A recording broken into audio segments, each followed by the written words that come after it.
Hey, good morning. I'm John F. Gately. You can call me Jack, broadcasting to you from beautiful Plymouth and the Jack Gately Real Estate Studios. Great to have you today. Looks like we're going to be a little bit cooler, less humidity, thank God. We do have plenty of natural light coming in our studio windows this morning, which is spectacular. Getting fired up for the weekend. Great to have you here today. Thank you so much for joining us. We have a great show. We're going to go dive deep into this state rep drunk driving thing, which there's a lot of questions. Maura Healey, we have a lot of questions about her policies, especially green energy. She had a big fundraiser, basically collecting money from the alternative energy, green energy crowd, because the green is all about the green, really.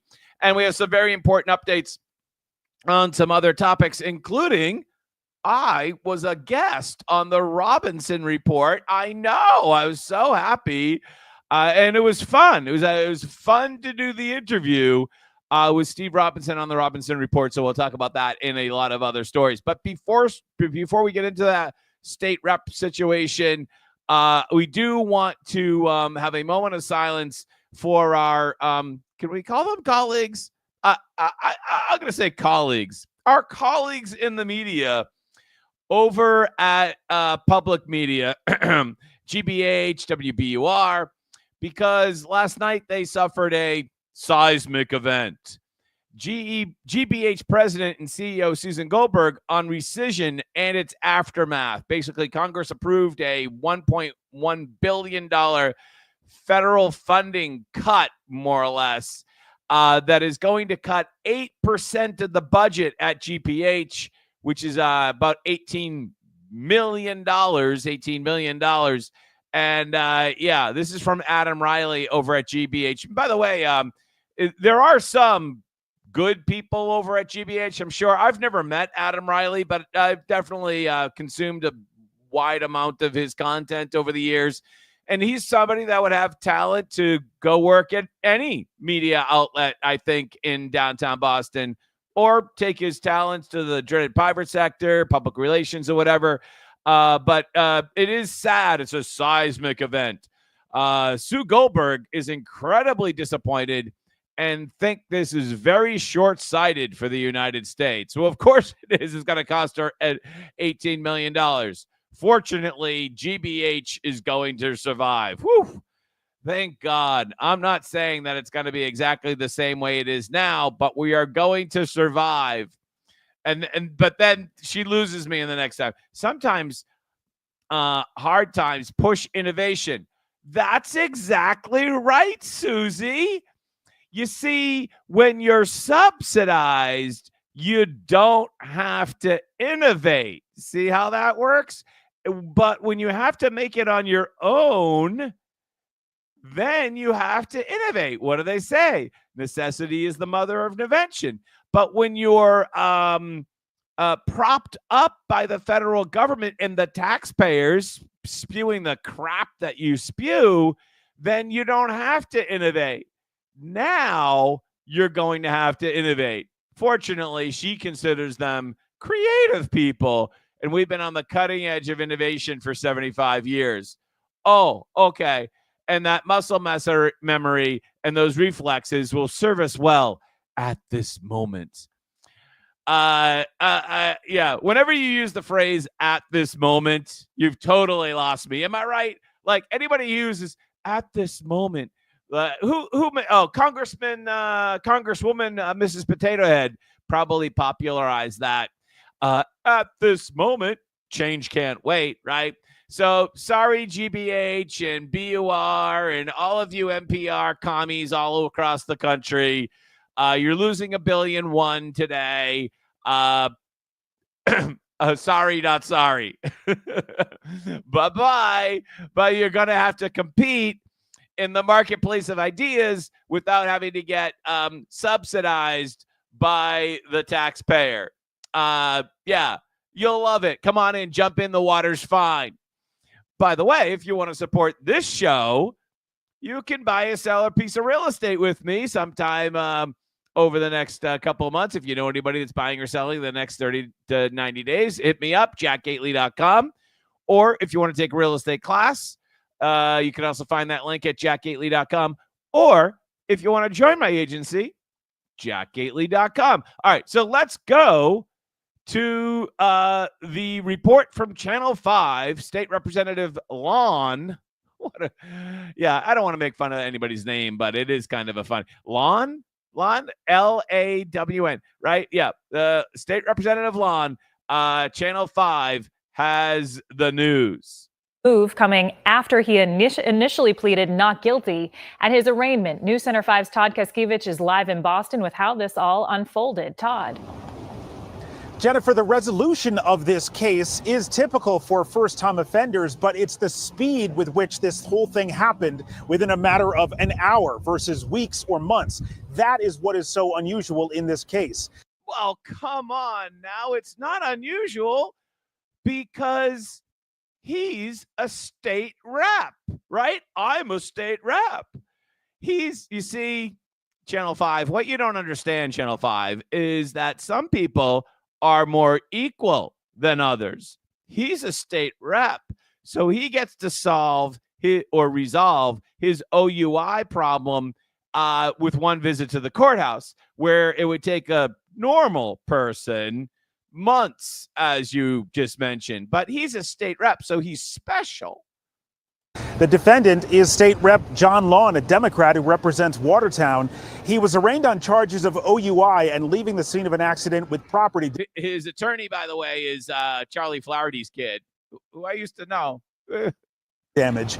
The charges stem from an incident early Wednesday morning in which Lawn crashed his SUV into a parked truck on Hancock Street, not far from the State House. Right there. So not far from the state. It's across the street from it's on Hancock Street. So it goes right by the State House. And as we talked to you the other day, somehow John Lawn hit this truck on Hancock Street, or Representative Lawn hit this truck and then drove to the top of Hancock Street, took a right on Mount Vernon, a left on Joy, a left on Beacon, and then got arrested over at the corner of Beacon and Bowdoin. I don't know how he drove this vehicle with that much damage in it. Wait till you see if they show During you the arraignment before damage. Judge Paul Tressler, a not guilty plea was entered as is protocol. But about an hour later, the case was called again.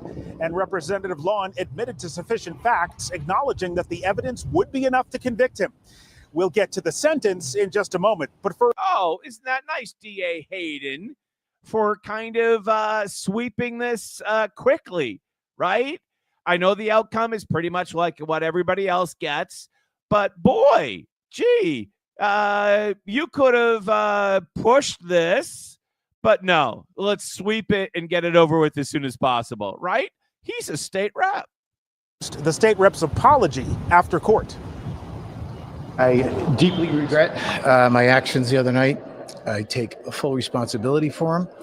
I own it, and I will do everything in my power to make sure nothing like this ever happens again. I apologize to my family, my friends, my constituents, my colleagues. I feel terrible and will do all I can to make sure that I live a better life and a healthier life, and make sure that nothing like this ever happens again. All right. So based upon what we know right now, I actually have to disagree with those people that are calling for his resignation, because people make mistakes. And to the best of our knowledge, this is the first time this has ever happened for Representative Lawn. But there are a number of outstanding questions for which I still might ultimately change that opinion. Right. So let's listen a little bit more. Are you going to resign? Thank you very much. Representative Lawn did not answer that or any other questions from reporters as he was leaving the courthouse. The state's Republican Party is calling on the Democrat lawmaker to resign. He's also driving a GMC Yukon, which obviously makes him a climate criminal, of course. Now, what was very, very interesting to me, at least, was yesterday there was this video posted by Flint in I can't remember how to pronounce his last name, so I won't screw it up. As you know, I'm always bad with last names. And this video it picks it up as representative is walking down the hallway in the courthouse. So this is now Flint's video, and where we just left out from Channel 5. Oh, this is a very interesting video. Take a look at what happens here. They're kind of chasing the representative down the hallway, as media types do occasionally when they actually have a random act of journalism. See what happens next. Your statement yesterday said this situation is unacceptable. So there's a court officer in the back with a white shirt, and the poor guy is being traced by TV media and stuff, as I guess he deserves. He's a public official. So will you be resigning? Channel 5 all over it. Way to go. Now, this is the part that becomes peculiar, captured by the Herald reporter Flint. So Flaherty goes in the elevator. Rep goes in the elevator. I think a photographer goes in the elevator. The rest of the media is in tow, and we're watching this from the handheld camera of the Herald reporter.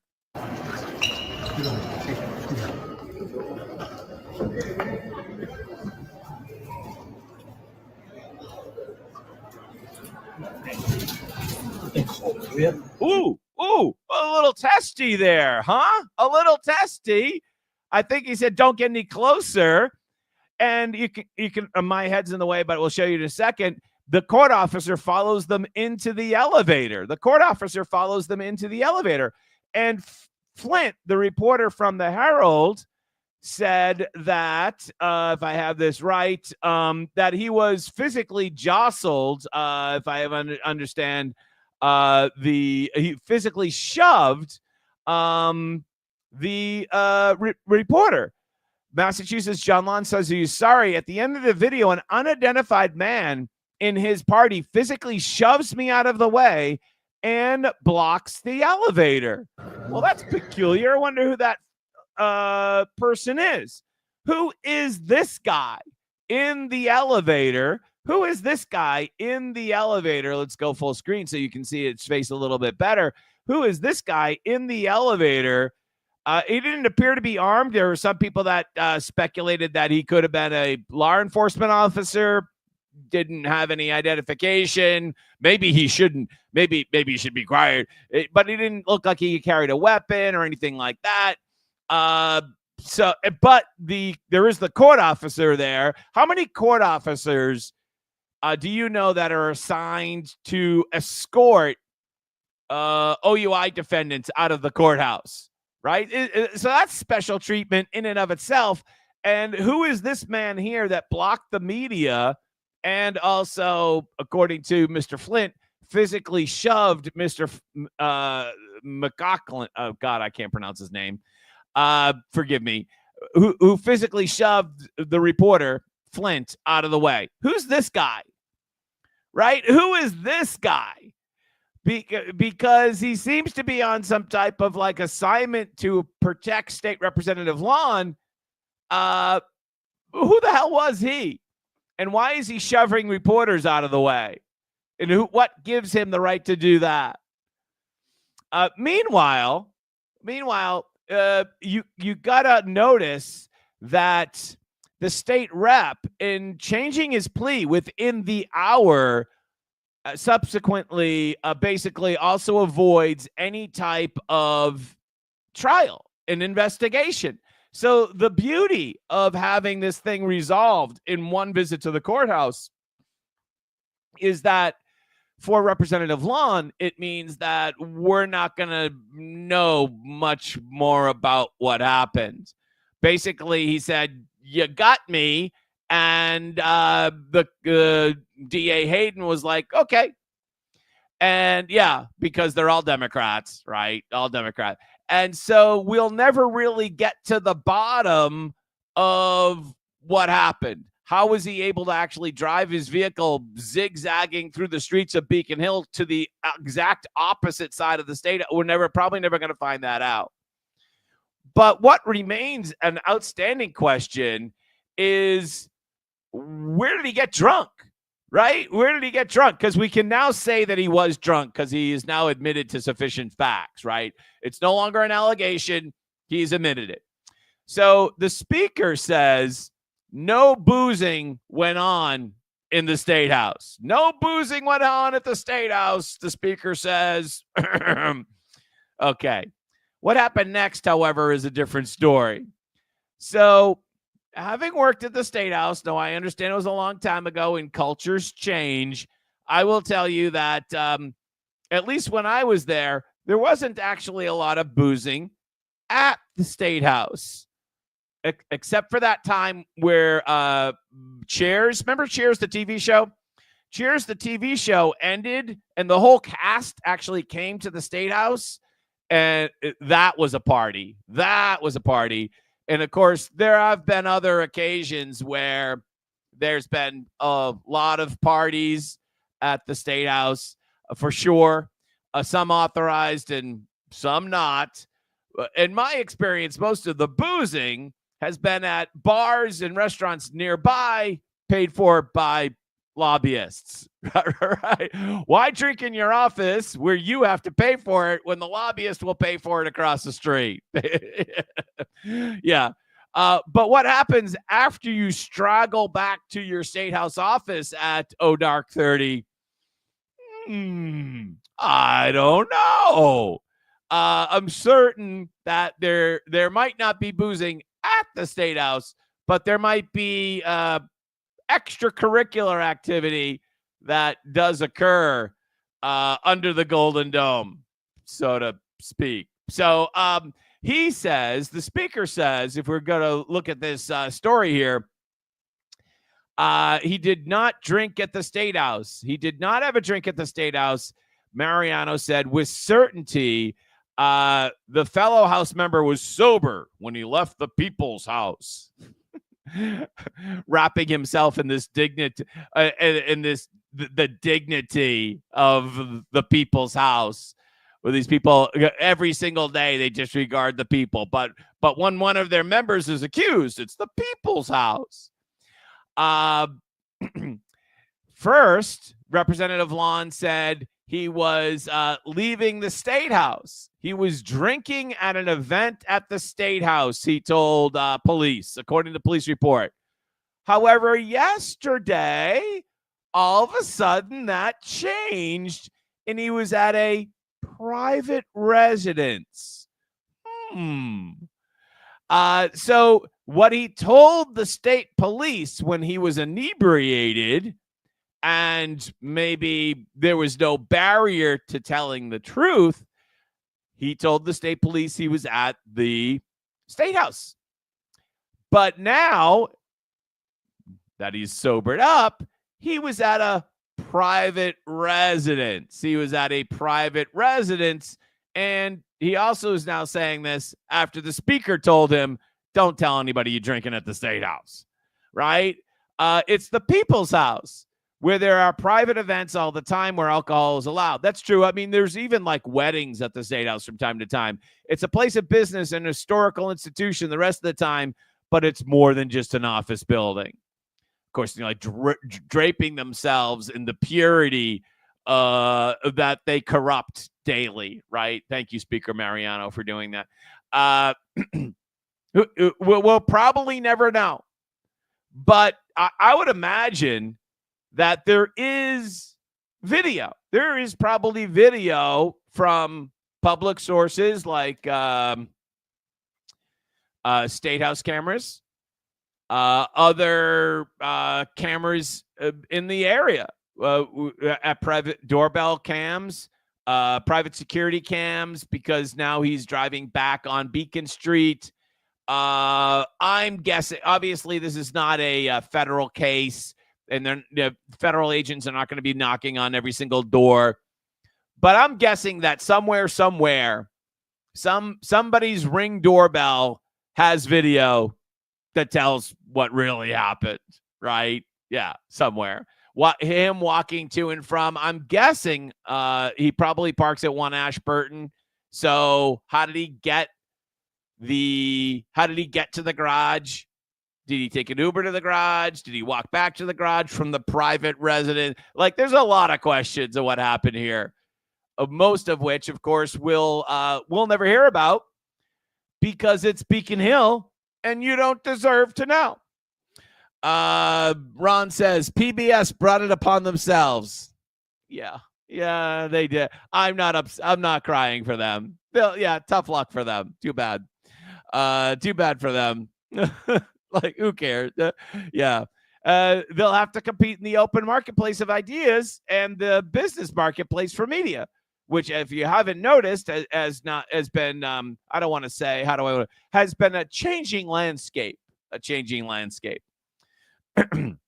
Let's flash back to another incident that is a completely different story.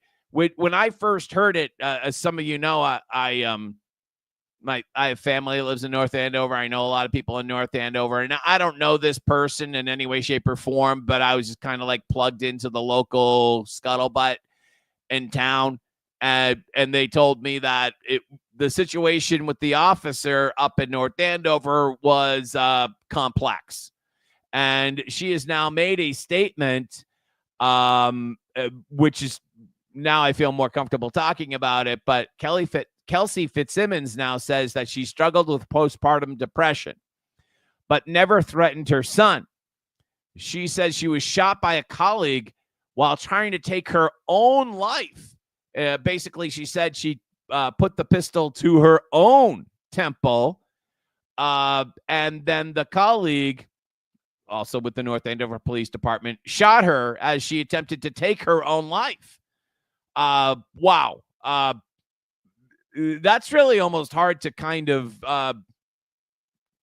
process. Is that what they say in one phrase? I mean, that's startling. So according to this statement, she took the gun, put it to her own head, and her fellow officer shot her in an attempt to save her own life. Wow. It's like wow, like really hard to wrap your head around that. And as we mentioned, there could be some type of postpartum situation going on here. Fitzsimmons faces 1 charge of assault to murder and 2 charges of assault with a deadly weapon, according to court documents. She was suspended by the state's police watchdog earlier this week. She also has been critical in this statement of the North Andover police response, and she is, how do I want to say this, wishing that there were body cams, because if there was body cams, then maybe she would be exonerated, or maybe there'd be a clearer picture, or, however you want to say about it. But definitely what I would definitely call a complex situation in North Andover. And there's always the rush to judgment about some of these things, but for that one, I think we still need to wait to see what develops, right? And let's just leave it at that. I'm not saying that someone is right or someone is wrong, but we'll keep you posted, I guess. In the meantime, we've had some good news, more good news, out of New Jersey. So I made this analogy when I spoke at the Mass Fiscal Town Hall the other day, or a couple weeks ago, that these giant projects can be stopped. These giant, foolish offshore wind projects can be stopped. And I made the analogy that it was very much like the highway construction in the 1960s, where the highway advocates pushed for something that was completely ridiculous. They wanted to build 3 highways across the island of Manhattan. And then by doing that, they just kind of broadened the opposition, and they stopped those highway projects. And eventually they stopped almost all highway projects in the country. At one point, there was like a moratorium on them sometime in the early 70s. And that reminds me of what's happening here in New Jersey. There's a congressman from New Jersey. His name is Drew.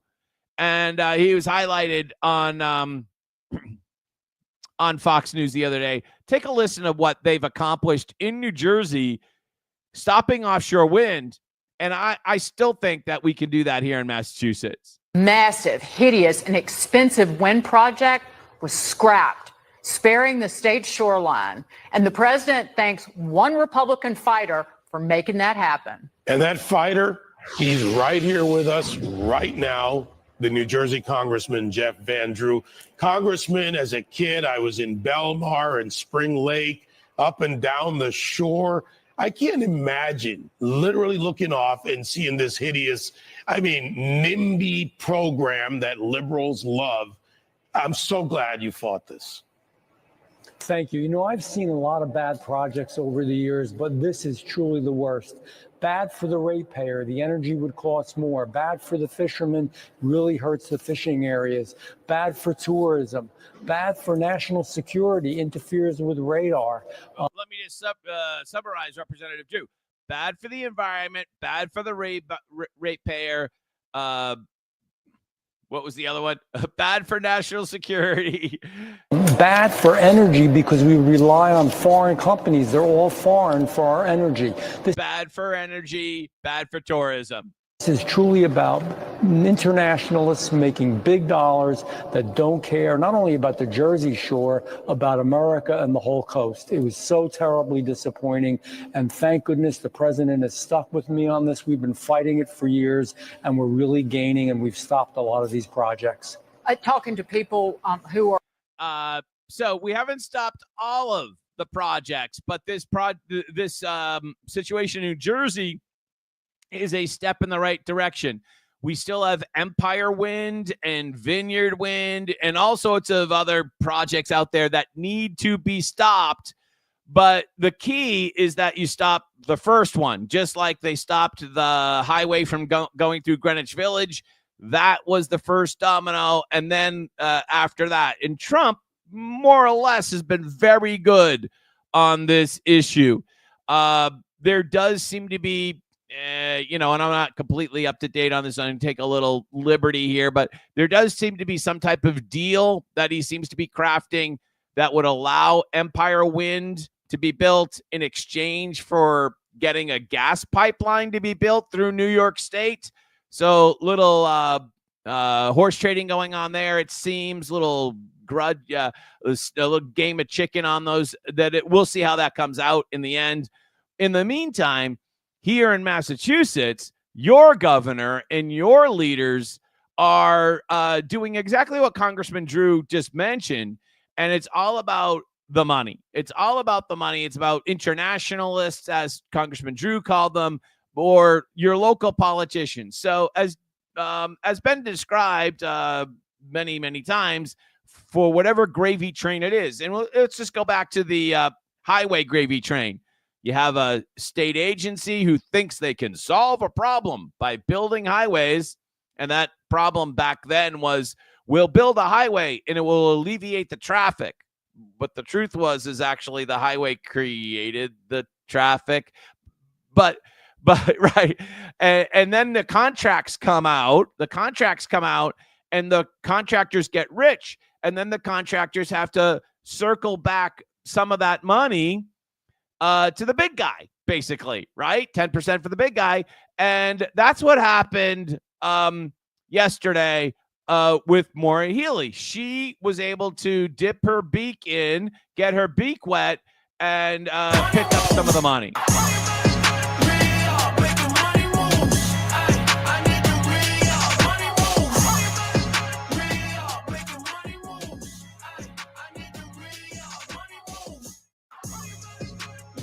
All right, pretty funny video, Mass Fiscal. Are there video cameras from the Clean Energy Leaders fundraiser that Maura Healey hosted the other day? The governor is taking money from energy execs to deliver the most expensive energy to Massachusetts ratepayers. It's green for the green, and that is not clean, according to Mass Fiscal. But can I do that dance? Yeah, no, I cannot. I stink at I'm a horrific dancer. I can sing. Sing I can do, right? That I can do. I can sing. I cannot dance. I can dance. All right, let's see. We have another comment from Ron.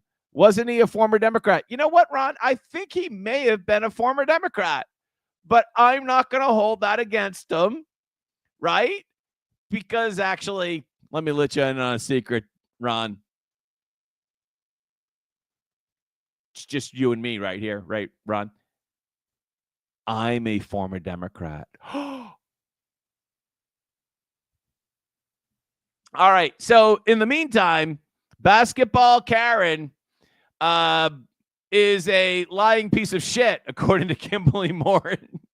She's always been one of my favorite follows up in New Hampshire. Healy supports mentally ill men and boys playing in women's, girls, and sports in Massachusetts. She does not support women's sports. Vote this out. And so here is Maura Healey the other day basically lobbying for the WNBA to come to Massachusetts and located a franchise here. Apparently one of the franchises might move and or the league might expand. I have a further question, and maybe Mass Fiscal or some tax advisor, Evan Horowitz or whatever, up at Tufts can answer this question. How much is the millionaire's tax acting as a deterrent, as an obstacle to recruit a major league sports team? Well, hold on. Is the WNBA a major league sports team? I would maybe have been too generous there. We'll just say a sports team, right? Is the and does the WNBA would they even be affected by? I don't know. I have no idea how much the players make in the WNBA. Imagine they're probably not even making $1 million. Yeah, I don't know how much they make. But getting back to Kimberly Morin's point, thank you so much. It takes a conservative from outside of Massachusetts to point this out. Good job, Kim. When you hear people like Maura Healey saying, we support girls' sports, women's sports, but then they also support men playing women's sports and boys playing girls' sports, they're, what's the word for that? Liars. You lie, Maura Healey. You do not support girls' sports. You do not support women's sports. Not when you support men and boys playing those sports. Those things are just completely incompatible.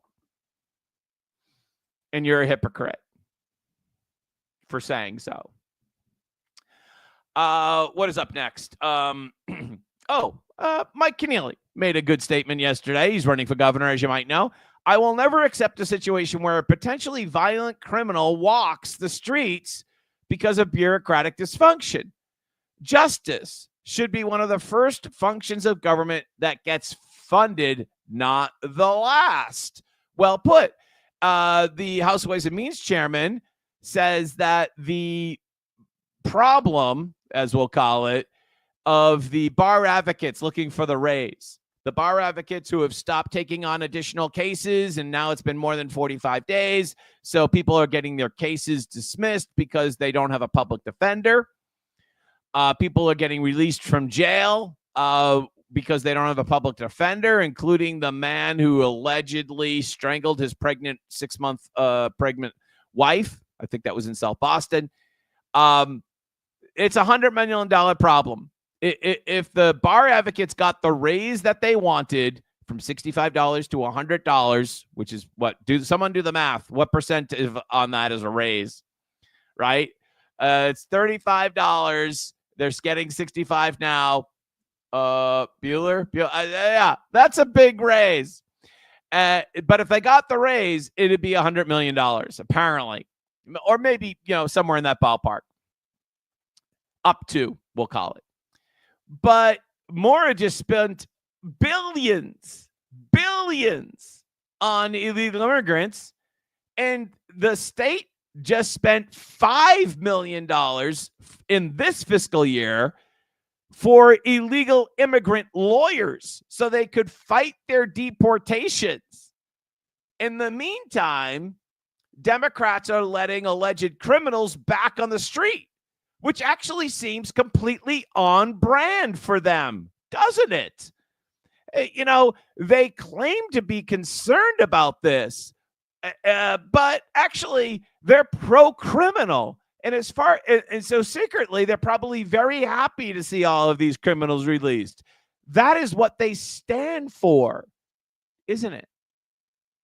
So yeah, they can't find $100 million for it because they spent it on illegal immigrants, and they probably don't want to find it anyways because because having them released onto the street is what they stand for anyways.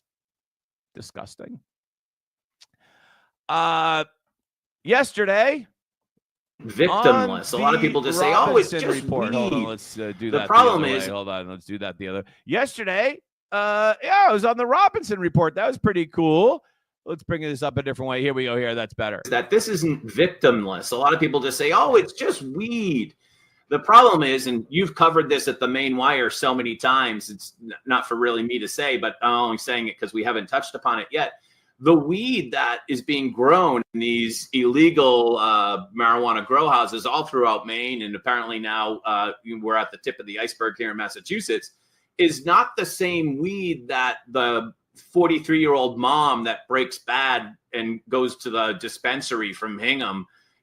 That's not the same weed. It's filled with pesticide. Well, you know the story. Who knows what's in it?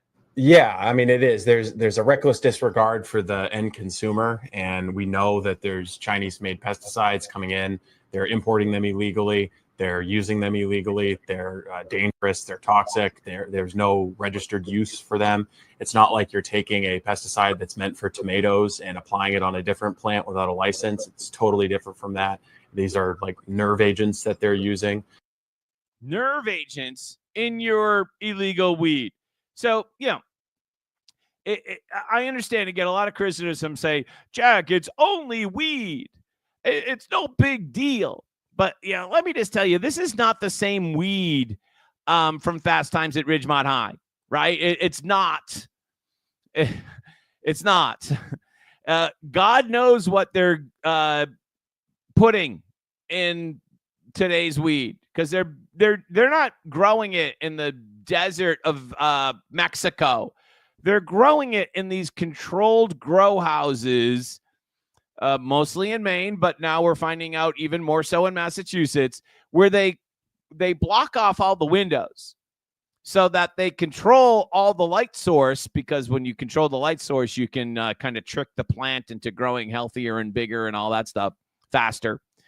They control the light source, and then they have effectively an controlled environment where they can also feed it these types of pesticide. God knows what's in it, including nerve agents, as Steve Robinson reported there. So you can go over to listen to our entire interview over at the Robinson Report, therobinsonreport.com, therobinsonreport.com. You might remember that Steve Robinson with the Main Wire and the robinsonreport.com just launched a documentary in coordination with the Tucker Carlson Network. And Steve Robinson also did a 2-hour interview with Tucker himself that was just released. Well, that was just earlier this week. It's amazing how many things go flying by your. So if you want to get over to the Robinson Report and check out our full interview, you can do that. It's right there at the Robinson Report. Plus, also there is Steve's complete interview with Tucker Carlson over at the robinsonreport.com. Strongly recommending it for sure. By the way, we do have one comment relative to Maura Healey in girls sports. Angry Survivor. Maura Healey is a traitor. She's aware of the disadvantages young girls in sports. She doesn't care. She hates us. It speaks for itself. What was that? Don't make me get my Maura wig. I'm not sure what that means. Oh, God. All right. Up next. All right. So this is not a laughing matter, but you've probably seen the headline. Migrant at Massachusetts shelter who allegedly raped his daughter pleads guilty. He pleaded guilty to aggravated rape of a child. And since we're talking about caring about young girls and also the Main Wire, we have this post from John Featherston. From the bottom of my heart, I want to thank Howie Carr and the Main Wire for getting this horrific story out. sitting across from this horrible individual and admitting to me that DCF that he raped and impregnated his own teenage daughter regularly was one of the worst moments of John's life.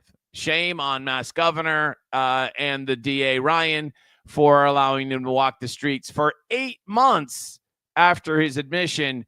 Maura Healey deserves to be in jail as well. And yeah, you'll also remember, if you don't recognize the name Marion Ryan, she's the one that prosecuted Mr. Hayes for defending himself with his Second Amendment rights after he was jumped by a crazed lunatic in Newton last year. You'll remember that as well. So she's no winner either. Sad story. How can you say that you care about girls and girls sports and girls in general when you're running migrant shelters that where this can occur? Unless, of course, you just simply shrug your shoulders like Maura did and say things happen, because that was her approach. That was her response. Horrific. Remember, this was not the only rape allegedly. Well, this is actually no longer an alleged rape, but there's still the outstanding allegations about Mr. Alvarez, who is now in federal custody, and he may never actually go to trial. We'll see. From Rockland Hotel infamy, right? Allegedly.